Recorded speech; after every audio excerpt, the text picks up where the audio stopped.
Halo kawan-kawan semua, selamat datang kembali di channel kesayangan kita. Ayo cari cuan.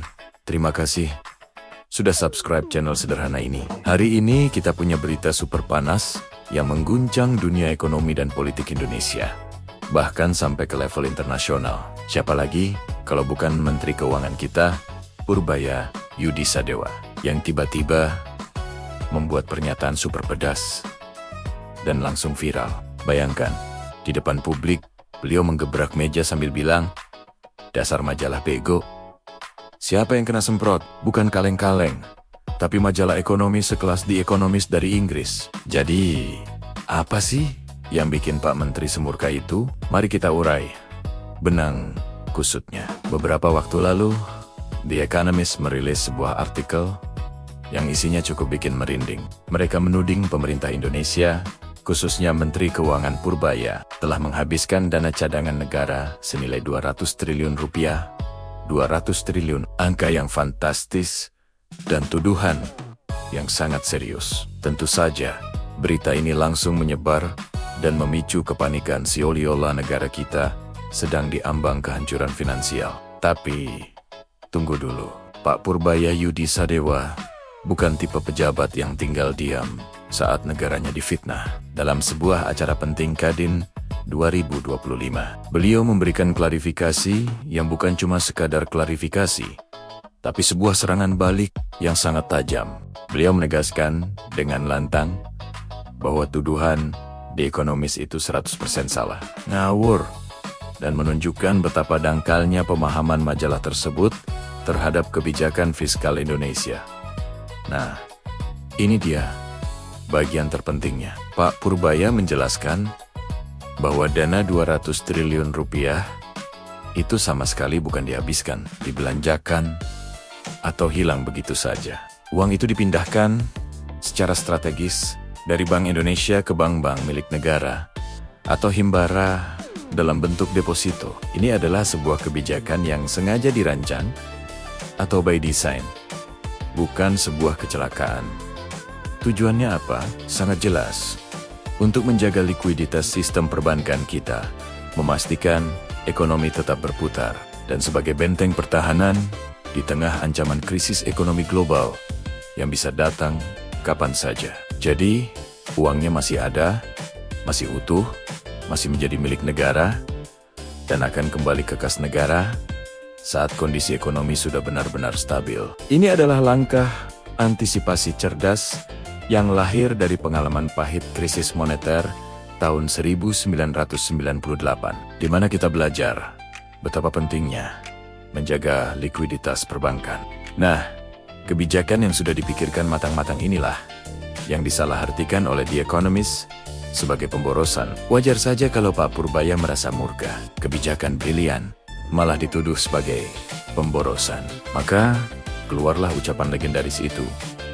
"Dasar majalah bego," sebuah sindiran yang sangat telak, langsung menusuk jantung media asing yang mencoba menggoyahkan kepercayaan publik pada pemerintah.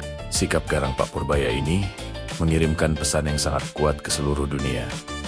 Jangan koba-koba, mendikte, atau menuduh Indonesia dengan analisis yang dangkal. Pejabat kita tidak akan tinggal diam jika kedaulatan ekonomi negara diusik. Drama ini kemudian membawa kita ke sebuah isu yang lebih besar, yaitu tentang kemandirian ekonomi bangsa. Pak Purbaya menegaskan, Indonesia memang selalu terbuka untuk investasi asing. Kita butuh kerjasama. Namun, ada satu prinsip yang tidak bisa ditawar. Indonesia tidak akan pernah menjadi bangsa yang bergantung atau harus menggamis-gamis kepada pihak luar. Kita harus bangga dan mampu berdiri di atas kaki sendiri. Ini adalah prinsip kedaulatan. Menariknya, semangat ini juga digaungkan oleh Bapak Prabowo Subianto di acara yang sama. Beliau menekankan betapa pentingnya bangsa kita untuk percaya pada kekuatan sendiri. Masa depan Indonesia tidak boleh didikte oleh kepentingan negara lain. Kita harus mengelola kekayaan alam kita sendiri untuk kesejahteraan rakyat kita sendiri. Pesan dari kedua tokoh ini sangat sinkron. Saatnya Indonesia menjadi tuan di negeri sendiri. Dan tahu apa yang lebih menarik? Strategi memindahkan dana 200 triliun ke Himbara yang sempat dikritik habis-habisan oleh The Economist itu, ternyata kini mulai diikuti oleh negara lain. Salah satunya adalah Tiongkok. Mereka mulai menerapkan kebijakan serupa untuk menjaga stabilitas ekonomi mereka. Ini adalah bukti sahih bahwa apa yang dilakukan oleh pemerintah Indonesia bukanlah langkah bodoh, melainkan sebuah terobosan cerdas yang bahkan diakui dan ditiru oleh raksasa ekonomi dunia.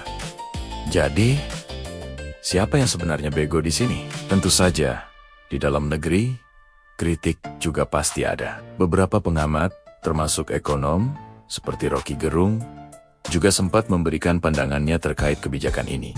Namun, pemerintah tampaknya sudah mengantisipasi berbagai macam kritik tersebut. Fokus utamanya tetap satu, menjaga stabilitas dan kedaulatan ekonomi nasional dari guncangan eksternal. Apalagi di saat kondisi global tidak menentu, langkah antisipatif seperti ini menjadi sangat krusial. Pernyataan keras dari Pak Purbaya ini menunjukkan bahwa Indonesia tidak akan lagi membiarkan narasi-narasi negatif dari luar merusak citra dan stabilitas kita. Ini adalah era baru, di mana kita berani melawan, berani berdebat, dan berani menunjukkan bahwa kita punya strategi dan visi sendiri untuk masa depan bangsa. Ini bukan lagi zamannya kita hanya bisa menunduk dan menerima apa kata dunia.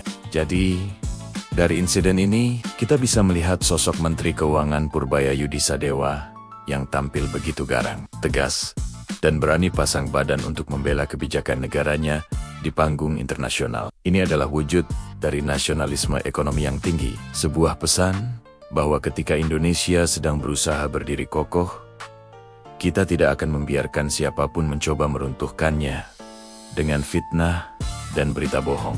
Nah, sekarang saya ingin mendengar pendapat kalian. Menurut kalian, apakah sikap Pak Purbaya yang menyebut majalah sekelas The Economist bego itu sudah tepat? Apakah ini sebuah keberanian yang patut diapresiasi atau justru terlalu berlebihan? Tuliskan pandangan kalian di kolom komentar di bawah ini ya. Mari kita diskusikan bersama. Terima kasih sudah menyimak sampai akhir. Jangan lupa like, komen, dan subscribe channel ini agar kalian tidak ketinggalan berita-berita menarik lainnya. Sampai jumpa di video berikutnya.